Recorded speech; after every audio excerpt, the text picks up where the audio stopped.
বিগত সরকারের অর্থনীতির বয়ান টেকসই ছিল না, কেননা তারা ভোগ কমিয়ে উন্নয়ন দেখাতে চেয়েছিল।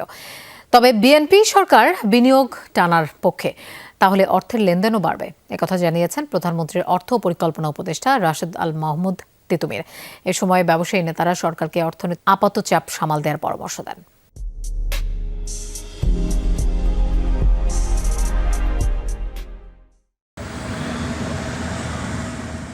নতুন সরকারের বড় মাথা ব্যথা জাতীয় বাজেট। সাধারণত নভেম্বর থেকে প্রস্তুতি শুরু হলেও এবার রাজনৈতিক পালাবদলের সুবাদে কাজ শুরু হয়েছে মার্চ থেকে। তার উপর এলডিসি গ্র্যাজুয়েশন ও ফ্যামিলি কার্ড ইস্যুতেও নতুন হিসাব কষতে হচ্ছে সরকারকে।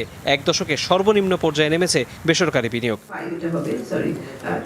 এই অবস্থায় নতুন সরকারের করণীয় নিয়ে সেমিনারের আয়োজন করে centre for policy dialogue CPD. গবেষকরা বলছেন, মূল্যস্ফীতি, ব্যাংকিং খাতের ঝুঁকি ও ঋণের চাপে অর্থনীতি স্থিতিশীলতা হারাচ্ছে।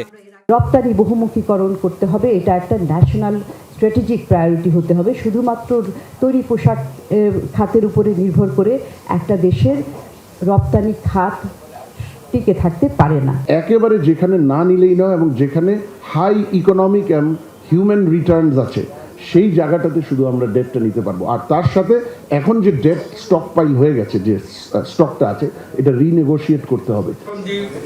ব্যবসায়ী নেতারা বলেন, এলডিসি গ্র্যাজুয়েশন হলে বিপদের শেষ থাকবে না। প্রশ্ন তোলেন ব্যাংকের ভূমিকা নিয়ে।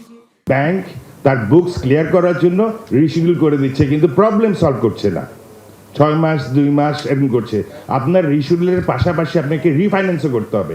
আপনাকে দেখেন রিফাইন্যান্স করলে ওই ইন্ডাস্ট্রিটাকে রুখে দাঁড়াতে পারছে কি পারছে না। জেলা ভিত্তিক ট্যাক্স কালেকশনের টার্গেট নেওয়া হবে না, কারণ আমি একজন রাজনৈতিক কর্মী হিসেবে আমার প্রতিনিয়ত গ্রামে যেতে হয়।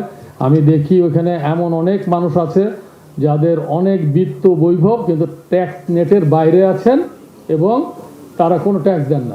প্রধানমন্ত্রীর অর্থ ও পরিকল্পনা উপদেষ্টা অর্থের অপচয় রোধের উপর জোর দেন। বলেন, রাজস্ব আদায়ে বড় করদাতাদের উপর নির্ভর করলে চলবে না, বন্ধ করতে হবে ভর্তুকি। যে কনজাম্পশন লেড গ্রোথ মডেল, এটা কখনোই আপনার কোনো দেশে স্থায়ী টেকসই ব্যবস্থা দিতে পারে না। তাহলে আমরা দ্রুততার সাথে আমরা কনজাম্পশন লেড মডেল থেকে ইনভেস্টমেন্ট লেড মডেলে যেতে চাই। উপদেষ্টা জানান, 2035 সালের মধ্যে কর জিডিপি অনুপাত 15% নিয়ে আসতে চায় সরকার। আমাদের এর গণমান্য তৌহিদ হোসেন, যমুনা নিউজ, ঢাকা।